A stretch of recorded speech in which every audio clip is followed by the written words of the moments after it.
কুষ্টিয়ার ঝাউদিয়ায় প্রশাসনের আশ্বাসের ৩ ঘণ্টা পর মহাসড়ক থেকে অবরোধ প্রত্যাহার করেছে এলাকাবাসী। এতে কুষ্টিয়ার সাথে খুলনার যান চলাচল শুরু হয়েছে।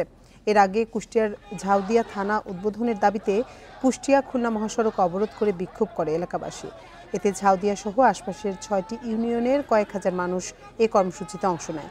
টানা কয়েক ঘণ্টা মহাসড়ক অবরোধের কারণে কুষ্টিয়ার সাথে যশোর ও খুলনার যান চলাচল বন্ধ হয়ে যায়। ফলে মহাসড়কের দুই পাশে আটকা পড়ে কয়েকশো যানবাহন। চরম ভোগান্তিতে পড়েন যাত্রীরা। আমাদের এই থানাটা উদ্বোধন হচ্ছে না। এসপি সাহেব প্রতিনিয়ত আমাদেরকে এখান থেকে ঘোরাচ্ছে যে আজকে নয় কালকে, কালকে নয় পরশু, পরশু নয় তরশু, এরকম ভাবে আমাদের থানাটা উদ্বোধন করছে না। আমাদের 7টা ইউনিয়নের দাবি ঝাউদিয়া থানা উদ্বোধন চাই, কিন্তু সেটা কিছু কুচক্র বাধা সৃষ্টি করার কারণে আমাদের আজকের এই আন্দোলন।